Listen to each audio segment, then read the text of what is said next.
Hello,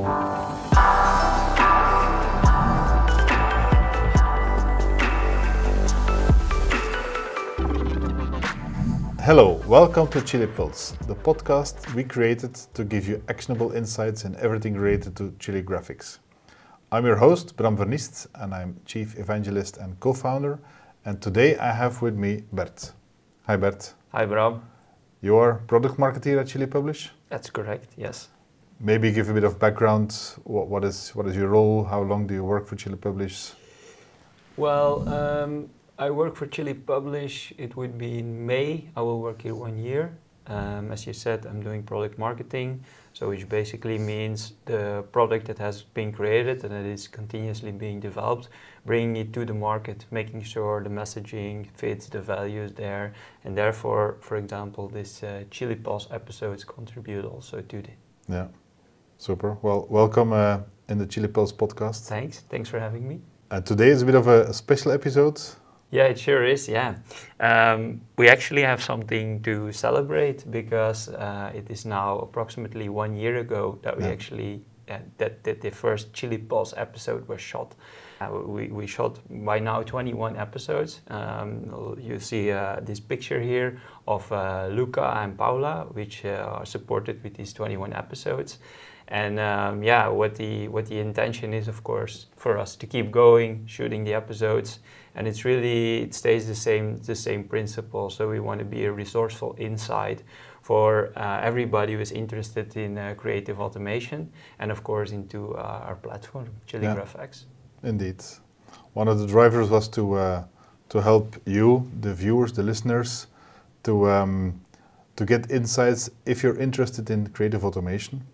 And that's why I think today is a special episode that we look back on a few things behind the scenes, that the podcast that we created. So before we dive into some of the earlier episodes, let's first look back at the creation of Chili Graphics. Can you remind us, the viewers, the listeners, why did we start with Chili Graphics? Yeah, sure. I think, like, if you look at it, the software, the platform has been developed to solve some crucial hurdles in the graphic production process. Mm-hmm. If you look at it, it's mostly used by agencies, by brands, by retailers, and it's meant to really make sure that they are on brand, they can be hyper-personalized, they can have multi-channel output, and that all at scale. You mentioned a few words, so let's zoom in on a few of these. Sure.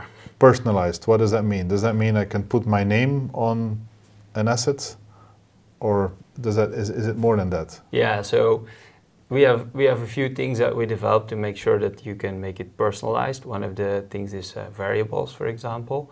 So we have a template that we use, and that's also come back to that later. But in that template, you can add certain variables. That's for example a name, or it could be a logo, or I don't know what. Like there's certain variables that you can put in, a price tag, and then when these things change, when you steer that for connected with a data source, for example, you can make it really hyper-personalized. Yeah. You can make that this price is only showing up with euros in the Eurozone, and so on. Yeah. So that helps to make it at scale. You mentioned data sources, you mentioned different currencies. Yes. That makes it possible to do it at scale. Indeed, yeah. You also mentioned multi-channel. Yeah. Yeah, multi-channel. I think today we don't want only to stay with print output, but we also have digital animated output possibilities. So you have certain template creators in there, and they cater for this multi-channel world that we live in today. Yeah, indeed. Not to underestimate print, because print is still something that is very important. Sure.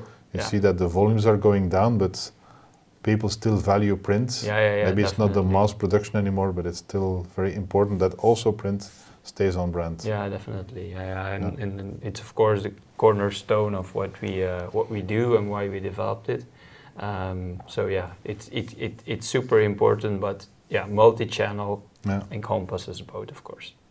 Yeah, and all these elements then combine into at scale, meaning you can automate that process Yeah, exactly. Yeah, you can connect to a PIM system or a DAM system, digital asset management system, and then you can make sure that you actually, with that connection, retrieve the assets you need from your DAM system and actually output at scale with those variables that you put in to hyper-personalize actually that output. Yeah.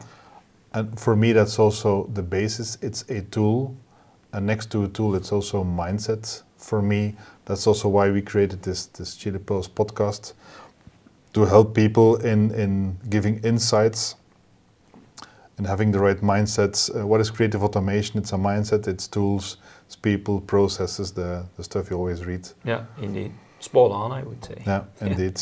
But Bram, I have a question for you. Okay. You've been doing this podcast now for a year, I think. Mm-hmm. Well, I know, but because we're in this episode. And I wonder, what have you actually learned now doing this for a year? A lot, apart from the technical setup. That's maybe for another episode. I think the most important thing is it's about the humans. It's about personal contact. And that's also why we created this podcast, to help to contribute to the creative automation community. What you just mentioned, indeed, people in creative automation, people have challenges. They are looking for ways to do things better, faster. And what people do is they relate to other people. Yeah, sure. And that's the challenge. That's what we gave ourselves. Mm-hmm. Can we bring actionable insights on what is your challenge day to day? And maybe people recognize this. Is it a tool? Is it a process? Is it an insight? Maybe it's something very little. It's a name of the software tool that they saw, to change their day-to-day basis and do continuous improvement on a continuous process. So what I learned is it helps to make a connection to the people, not only the guests but also to the listeners, the viewers. Yeah. Because in the end, it's doing business, because that's what we do at the company. Sure. Doing business is human to human. Mm-hmm. Of course, the best product wins. So that's first and foremost.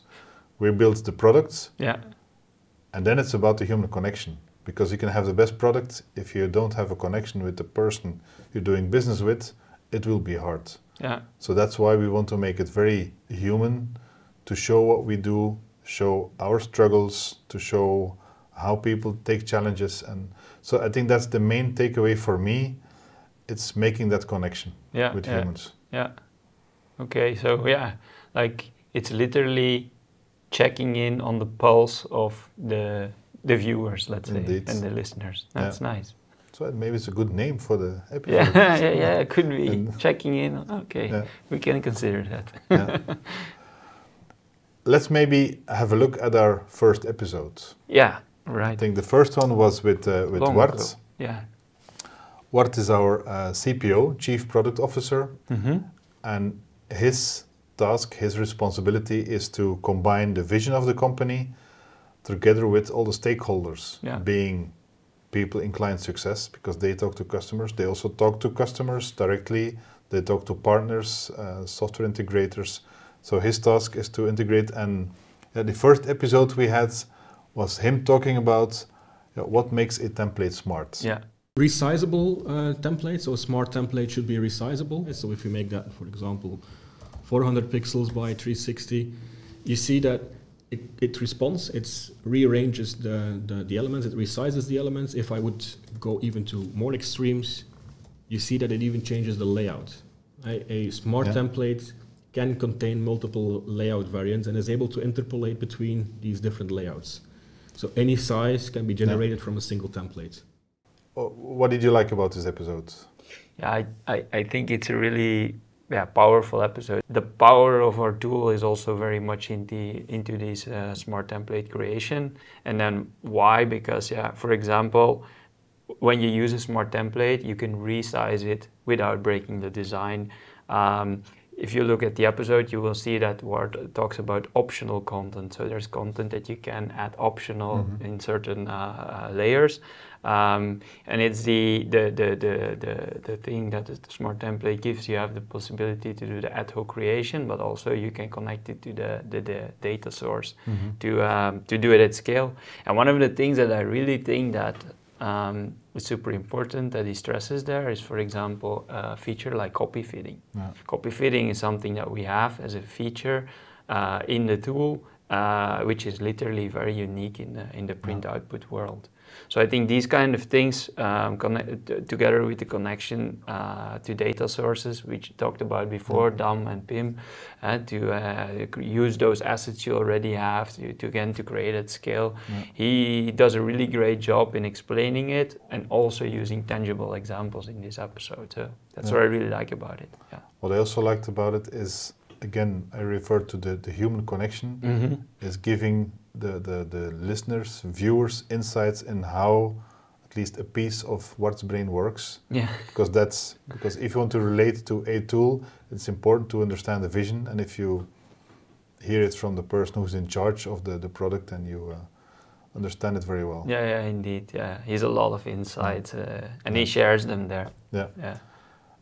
And then after that first episode, we got a lot of feedback, internally, externally. So we got messages from people. Of course, we're not a multi-million podcast yet, but that's the goal. Going there. Yeah, and we got good feedback. There's a few messages from colleagues. We got messages on LinkedIn from people, were enthusiastic. So that's very good when you put the first one out there. Yeah. The first baby was born. Yeah, indeed. Put it out, and then it's always nice to have some feedback. And then from there it went on. Until this 21st episode, I think. Yeah, right? indeed. Unbelievable. Yeah. And after this episode, we had several more people talking about, a lot of guests talking about topics ranging, and I need to look at my list so I don't forget one, from our API first approach, because we are techies and we are geeks. Our software is API first, so it is made to be integrated.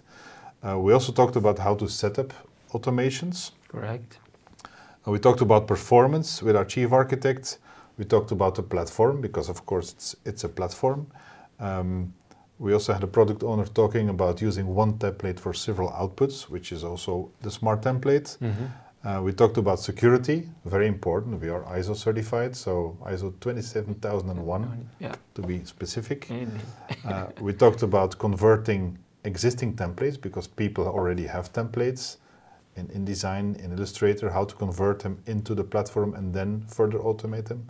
So we had a lot of guests talking about these topics. Yeah. And after several sessions we had in the office here, then the next big challenge was, okay, we had our Create event in Austin, Texas.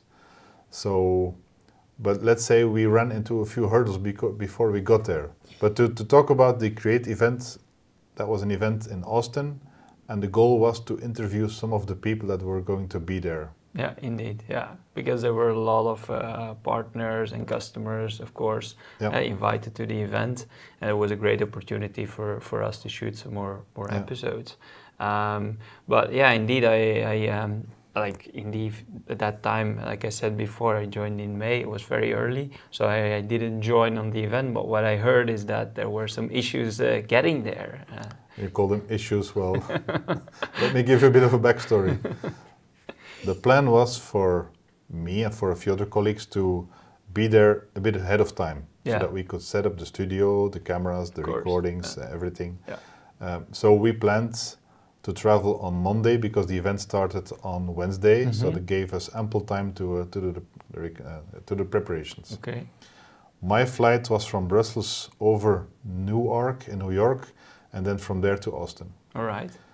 I don't know if you remember, but there was a bit of a storm on the east coast of the US, not parts, but the east coast, so they cancelled like 20% of all the flights, several thousand of flights. Imagine several thousand of flights cancelled. These people get stuck into an airport, and then it's a challenge to find new crews, airports in the right places. So a few thousand people running around in an airport, finding information for the next flights. I was one of them. Oh no, and then you have to go to this big event and people are waiting for you and you need to shoot episodes. And indeed, part of my luggage was also part of the gear that we take to be there. So So the first night was hell, because at a certain point the airport closes and there's no way you can find a flight. There was no flight, so I had at least a few hours delay, at least a day. Second day started, again no information, very little. I had very good help with our travel agency that helped us to rebook. And then of course it's waiting until there's a flight and a crew and a plane and everything is available. But the good thing was I ran into our keynote speaker, who was also planned for the Austin event. No way. He was also wandering around, Dave Burrs, shout out to Dave. So then we could run over the keynote, have a drink, have some fun, have a smile of misery. And in the end, the good thing was at, I think, 1 a.m. of the day that the event started, we got a plane, we got a crew, so we had everything. Oh my God. And when these people came down from the stairs, it was like a rock concert. Everybody was so happy that there were people being able to fly the plane and bring us there to Austin. So that was a stress relief. I can imagine. In the end, we had the flight. I arrived in the hotel in Austin, Texas at 5 a.m., give or take. And then a few colleagues, they followed on our chat channel what is happening with the whole crew. And then a few colleagues, Luca, Rafael, came down to help set up the whole podcast room. And they were already busy from the day before because they had less issues than, I was less fortunate. They helped to set up the podcast, and by 7, 8 a.m. we were ready. Wow. Take a quick shower to be ready to invite guests, and then we did the recording, I think 1 or 2 hours later. So it was a short night, and I hope people won't see it in one of the episodes. Yeah, I must say, as I looked at the episode and I wanted to say that, like, I cannot see at all that you are tired. Like, those are amazing episodes. The interaction is also very, very nice in there, so kudos. I probably didn't join that evening for a drink. I went straight to bed probably after the event to be ready for the next day, because we had 2 days of recording, so... Yeah, makes sense, makes sense. And one of the recordings we had was with Dr. Joe Hoffman from Sodexo, together with Tim Marsh from EPAM. As we expand this and we're going to move this into the UK, you have Natasha's law that you have to follow for allergen disclosures and so forth. Actually, a key point right now is there's a big change with the FDA in allergens, and it's not fish. It'll have to be like shellfish. Yeah, it has to be very specific. And one of the things that's really attractive with the chili solution is we will be able to dynamically make these changes without employing development. Tim is the person who did the coordination of the integration of our tool with Sodexo, and they talk about it. So it's a great episode there. I think that's the cool thing with chili, is that you can just sort of load in what you want and press a few buttons and it does it. It's great. It was very great talking to the both of them. It was also fun. They didn't know about all the delays we had in the airport, but it was great. Yeah. But then indeed, in the end, all good things also Create in Austin came to an end. And one of the next phases in our podcast is that then we came back to the headquarters in Belgium. And because we already did several, we said, okay, now we need to maybe ramp up our technical setup. And that's where we started building our own studio, where we are now.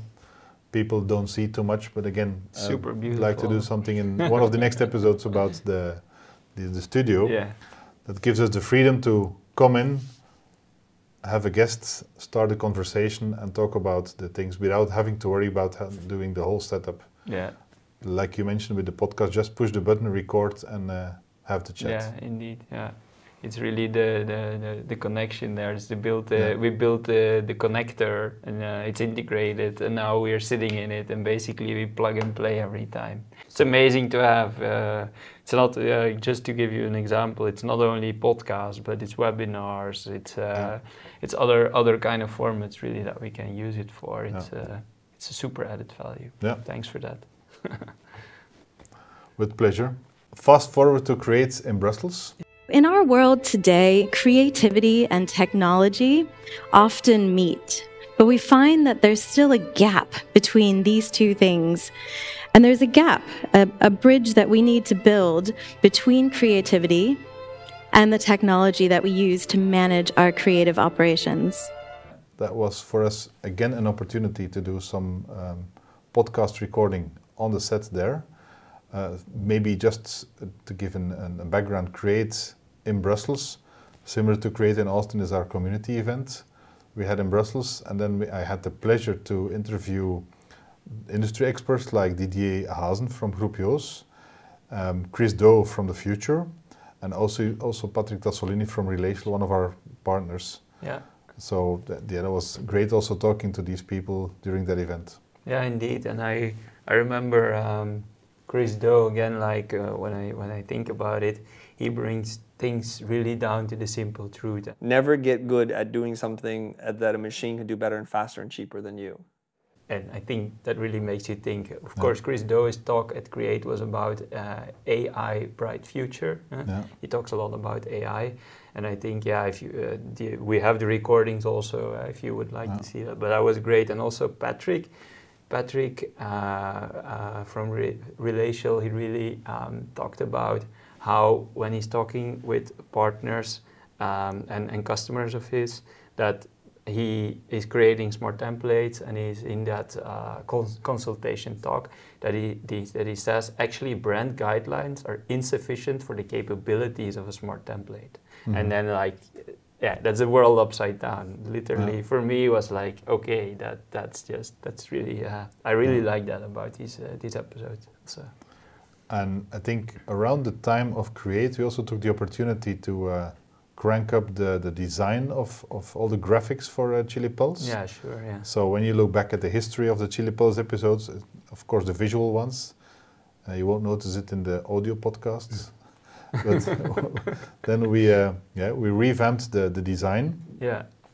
We also took the opportunity there to use our own tool, because while we are developing Graphic Studio, one of the applications to do digital output, we also said, let's use that tool to create our own graphics. Yeah, that's super. Yeah, and that's also what we did with I think the last episode, the previous episodes. Correct. I had a chance to talk with Pat, our senior content writer, because before that he helped us out in creating these graphics, because he's trained in one of those tools. But there we said, okay, let's eat our own dog food and make our own graphics with Graphic Studio. Yeah. Because we want to push it to the limit what we can already do while we are developing the tool. And so for now, we are creating our own graphics with our own studio. Yeah, it's really great. Like from a marketing perspective, we literally also practice what we preach, because we say, you can use graphics as a platform to go faster to market, because you basically create your assets and then you change the variables, and then you hope, boom, you have output at scale. Well, we actually at some point noticed we're not using it ourselves yet, and why not? And then we created this episode actually, saying, hey, we're gonna eat our own dog food, as you said it.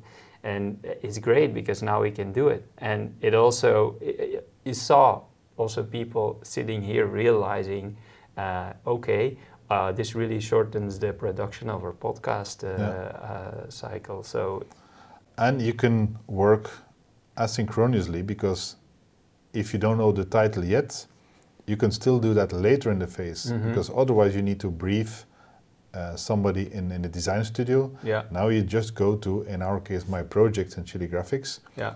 And there you see the template where you fill in the blanks. Yeah. The title, the title of the person, title of the episode, the pictures of the people, and then it outputs all the graphics for the episodes. Indeed. That's what we call our self-service use case. Yeah, indeed. So people can now, you and the team can do it yourself without intervention of anybody else. Yeah, that's super amazing. Like the amount of time that we save with it is it's enormous. And not only time, also costs, right? Yeah. It's like time costs money, and then if you say we're going to do it ourselves or we outsource, it's always an exercise that we need to make versus the other work we're doing. So it's great. And in the last episode, Pat told me then that he's so happy that he now can focus again on.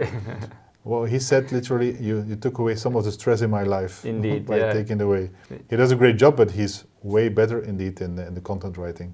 He's the best, His content writing skills are up there, and his graphical skills are maybe there.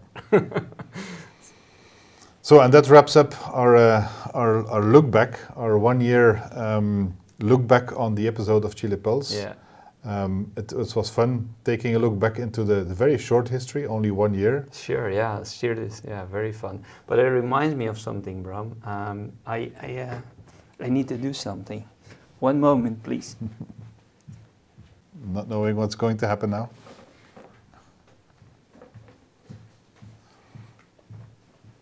Also, to that occasion, we would like to officially also thank you for being our host already for all these episodes, and congratulations to the 1 year.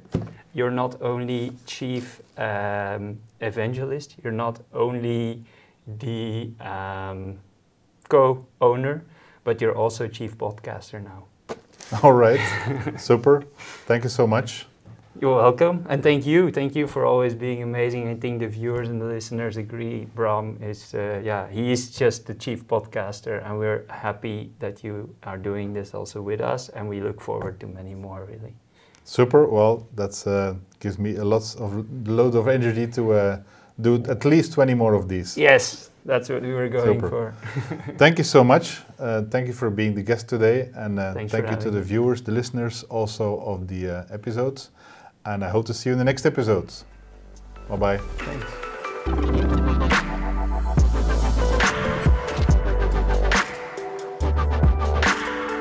Thanks.